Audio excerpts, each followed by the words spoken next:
My partner would not work on himself or our relationship.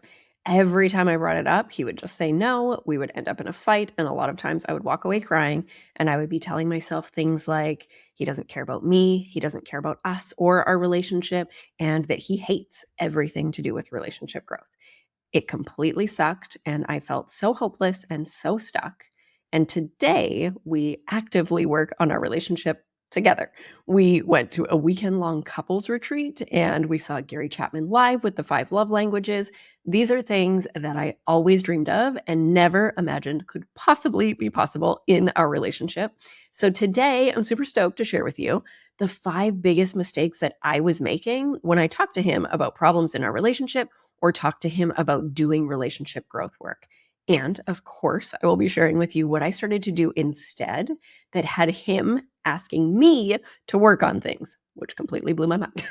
So if you are making any of these mistakes, fixing them and shifting them could literally completely change things for you, just like it did for us. Number 5 that I'm going to share today was maybe the hardest thing to change, but it made such a huge difference. And just so that you can listen along and you don't have to write it all down, I have created a free handout with all of the mistakes and all of the ways to switch them. And you can grab that in the show notes today. So I'm Lindsay. This is Loving with Intention, and we are just diving right in. So, mistake number 1. I would bring up the problems that I had in our relationship or what I wanted to change in our relationship during a fight. Bringing up tender subjects when you're already fighting is a super common thing to do. I knew that if I brought up wanting to see a relationship coach or reading a relationship book together or anything relationship growth related, it usually ended up in a fight. So I didn't want to ruin our calm, connected moments. So I would bring it up during fights when tensions were already high because it couldn't get much worse than this. And there was a part of me thinking, maybe if he hears it again right now, that this will be the breakthrough. What I learned was bringing it up during a fight made the fight so much worse. And it actually made it like a 10,000% chance that he would say no to whatever I was bringing up. Because when us beautiful humans are fighting, like we do, our nervous systems are activated. So we are totally stuck. We get reactive. We don't access empathy. We can't see each other's perspectives. It makes sense that he would say no to me in those moments. Trying to talk about or fix your relationship problems during a fight is like trying to repair a leak in your roof when there's a thunderstorm. So imagine you know there's a leak and you look at the weather channel and you're like, there's 3 days of clear skies, and you decide to leave it. And then the thunderstorm hits and you're like, this is the time. We got to fix this. So you and your partner head up to fix the leak. You are both soaked. You are stressed. You are reacting to the storm. You are not in a place to calmly focus on a solution or have a positive outcome with the leak. It would have been much better to work on the leak when the skies were calm and clear and you were calm and clear. So just in the same way, when we choose these calm, connected moments in our relationship to address sensitive issues and fix the leaks, fix the problems, we totally increase the chances of being heard and being able to express things in a really clear way and being able to see things clearly, see each other's perspectives. And I know that this is freaking hard. I still get nervous sometimes. If we've both been feeling like super connected and there's something on my heart that's been bothering me, I often still do some self-talk before I bring the thing up. Because in the hard days before we broke up, we were fighting a lot. So it makes sense that I still remember this. My nervous system still remembers the times where I brought things up and it didn't go well. So these days, I do bring things up in a healthy way and it's received in a healthy way and we stay connected. It took us work to get here, consistent effort, and consistently prioritizing our relationship growth and having a healthy relationship. And it's so worth it. So it is also not only about bringing things up when you are calm and connected, it's about approaching with the goal of connection and repair. Often we approach our partner from a place of really wanting to be heard, which makes so much sense. And we want to let them know the things that they did wrong. We want to hear that they know that they did these things wrong or that they hurt us.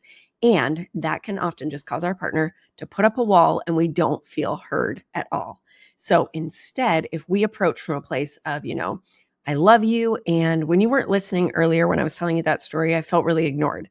I know that you have lots on your mind and I appreciate how much work you've been doing and it's still bothering me. And I wanted to let you know because it's really important to me. This is approaching with love. You're hurting And you're not blaming or shaming your partner. You're actually wanting to reconnect. You're looking for their best intentions. You're letting them know that you appreciate them. You are so much more likely to be heard when you approach in this way. So the second mistake I was making is also about approach. So if I wasn't bringing things up during a fight, sometimes I would get really brave and be talking myself up and, okay, I'm going to bring this up. We're connected. I know this is the right time to bring it up, but I would be so stinking nervous. So I would approach him acting all weird, or I would kind of mumble it. I would talk really quietly, or I would trip over my words when I was saying, I'm really hurt by this thing, or would you want to read this book with me? Or I listened to a really good podcast. Do you want to hear it? I totally thought I was nailing it because I was bringing it up in a calm, connected moment, but I didn't recognize that my energy was setting us up for failure. So the lesson I learned about approaching with anxious energy is that he could feel it. Humans are wired to sense energy shifts. Our nervous systems are always looking for threats. They're just constantly scanning for threats. So when I came to him acting a little off, his nervous system was immediately on high alert without him even consciously knowing that. It's like if your phone were to ring in the middle of the night, before you even answer it, you have a pit in your stomach, assuming that something is wrong. The tension is built instantly, and you're on edge before the conversation has even started. In these moments, we're no longer calm, cool, collected. Our nervous system is popping off. So when I approach him all anxious, he's already reacting inside. We can get all sorts of dysregulated nervous system stories that come up in these moments, like she's acting weird, so this might be a trap, or something must be wrong with us, or I'm being blamed for something. All of this is happening because our nervous system is seeing this as a threat. So then we're much more likely to react, or your partner's much more likely to react with defensiveness, criticism, or shutting down in those moments. I learned to regulate before I approached him. I would take deep breaths. I would say some calming mantras. My favorite mantras are, I am safe, I am loved, I am fine. And when we repeat this, we're literally telling that to our nervous system. We're telling that to ourselves. We can shift our energy. And when we approach from this energy and truly connect with them before we bring things up, our nervous systems feel safe. So my nervous system would feel safe. His would feel that. It would feel safe. When our nervous systems feel safe, we're open for connection. Of course, the words that you use are important too, like I was saying before. So from that calm place, if something was bothering me, I learned to speak from my feelings. So when you didn't listen to my story earlier, I felt sad or hurt or ignored. And then I want, or I would love, or how I would have loved for that to go, or it would have felt really good if. The when you, I felt, I need, or I would love is the Gottman Institute's soft startup. It sets you up for success. And I learned that it is so much more inspiring to paint the dream using the language I would love versus sharing, I didn't like when you did that, or that wasn't okay, you were wrong. Any of those things, painting the dream is so much more inspiring. So the third mistake, and I'm just owning all my stuff here, if we're getting into it, the third mistake that I made was being manipulative. And I really hate to say that, but I totally was. I remember I bought a relationship book for couples, and it was like a workbook that you could do together. And I knew that if I asked him to do it, he was very likely just going to say no. So we were laying in bed together one night, and I pulled out the book, and I was like, I'm excited about this book. It looks so good. We can start it tonight. I was totally acting like he'd already seen the book, acting like he'd already agreed to do it with me. He straight up said no. And then he even told me in that time that he felt manipulated. I went into full defense mode, trying to prove my innocence and saying, I'm not manipulating you. What are you talking about? That makes no sense. And in doing that, I'm totally denying his reality, rejecting his feelings, rejecting his experience. So we ended up in a fight that night, and I went to bed thinking that he was the bad guy. Again, I'm thinking he doesn't care about our relationship. He's never going to want to work on things, that he somehow flipped this around on me when I didn't do anything wrong. And I totally get it, because even listening now, you might be thinking, Lindsay, you didn't do anything wrong. But the truth is, as much as I denied it then, it took a long time for me to realize this too. I was absolutely being manipulative. This wasn't the first time either. Also wasn't the last time. What I was trying to do was steer the situation in the direction I wanted without directly asking him for what I was wanting. And the reason that I was doing this was I was hoping to bypass resistance. I was hoping to bypass, I didn't want to feel rejected. So by acting like he'd already agreed to something that he hadn't, I was subtly trying to control the outcome, which is 10,000% a form of manipulation. My intention wasn't malicious at all. And that's what I was so fixated on when I was getting defensive, trying to prove my innocence. My intention came from this place of trying to avoid conflict or rejection, like I said, which is it's just such a human thing to do. And regardless of my intention, the impact is what really mattered in that moment. It absolutely made sense that he felt manipulated. And as a result of that he said no. Again, this lesson took a long time to learn. And I even said to him today when I was sharing what this podcast episode was going to be about, I was like, that still shows up sometimes. I still do that sometimes. And I recognize it very quickly now, or he can point it out and there's no more defense. I can totally see it now. So I only recognized that this was manipulation from support from a therapist and a coach. And every time I did that, I got the exact opposite of the result that I was hoping for. And like I said, still comes up sometimes today. Lessons learned don't always mean that we don't repeat them. What it does mean is that we get to keep working on it. We get to point it out when we do it. We get to apologize. We get to keep growing. So one more time, if you want to head to the link in the show notes so that you can get these 5 mistakes and the ways to flip them so that you're totally set up for success, I have that freebie there for you. So the 4th mistake that I made was telling him that I wanted to get a coach, read relationship books, or get support in any way because I wanted him to change. I would tell him the things that I didn't like that he was doing. And, when that came to our arguments or just in our day-to-day, I would tell him what he needed to work on and that I didn't see it ever changing if he and we didn't get support. We would have an argument, and after it, I would point out every unhealthy behavior he had that he needed to fix. I truly thought that this was me having boundaries and that this was me being clear about my needs and what I wanted. I totally get why I thought that pointing out what he was doing wrong would help. It came from a place of wanting our relationship to improve. I thought that if he could just see what I saw, then things would get better.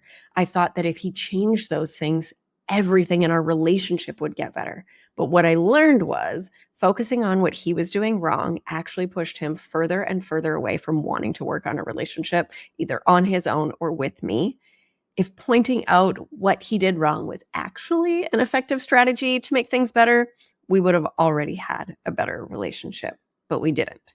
It was actually getting worse. So I also learned that focusing on what he was doing wrong was keeping me in a super negative mindset, always looking for what wasn't working, noticing every little thing and seeing it as confirmation that he needed to change. It was so bad at one point that my therapist said to me, "Who made you the bad behavior police?"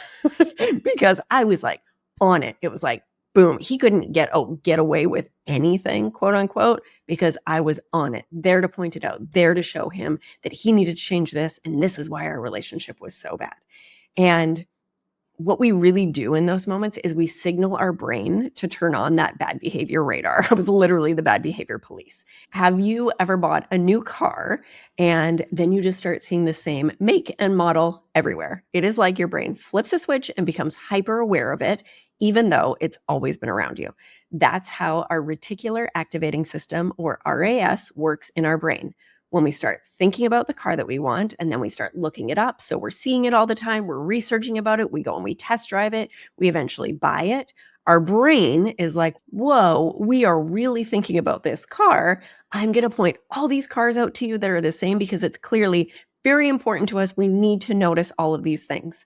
So when I was so focused on what my partner was doing wrong, my brain was literally wired to spot every little flaw, making me blind to all the good things in our relationship that were totally there.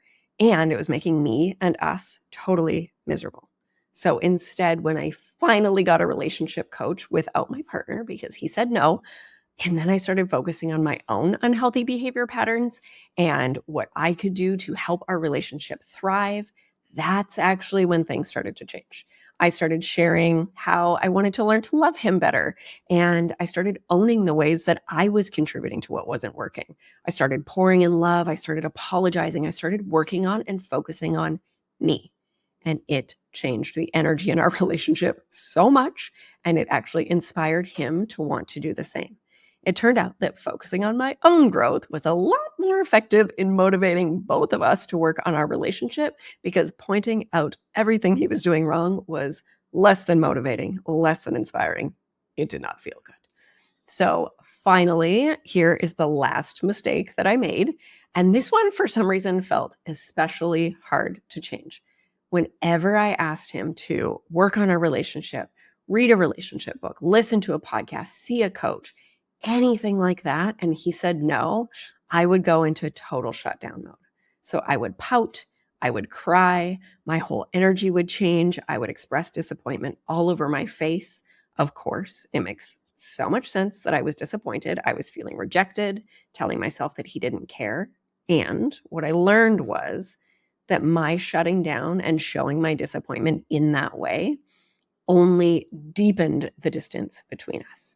It was like I was subconsciously punishing him for saying no, which made him even more resistant to doing any of the things that I suggested. Have you ever had the experience where a friend or family member is trying to convince you to take a bite of their meal and you really don't want to, and they keep asking you and you just get more and more annoyed? It doesn't make you want to take that bite. It makes you want to keep saying no because they aren't respecting your choice, your boundaries. I wasn't respecting his choice or his boundaries. My reaction was reinforcing the very thing that I was trying to avoid, which was disconnection. Again, my disappointment made so much sense. And the way I expressed it looked a whole lot like pressure, disrespect, lack of care of his boundaries, and blame that he was wrong for saying no. So I started changing my responses. I truly wanted to respect his no. He would say no. I would take a deep breath and I would say, "Thank you so much for being honest with me. Thank you for letting me know your feelings. Maybe I'll ask you again sometime." And then my energy would remain kind and calm, and I would just carry on with the night. This was very new. This was a very, very new reaction. I should ask him actually if he remembers feeling surprised the first time that I started doing this, because it would have been such a huge shift. And I really wanted him to feel respected and like his opinions and his thoughts and his choices mattered. The more I did this, the more open he became. I did this with the help of my relationship coach because this is one of the first things that he covered, how to approach your partner about working on your relationship. It felt so hard. So I was very, very happy to have a coach's support. And it felt so hard because I really was disappointed. But I learned that both things can be true.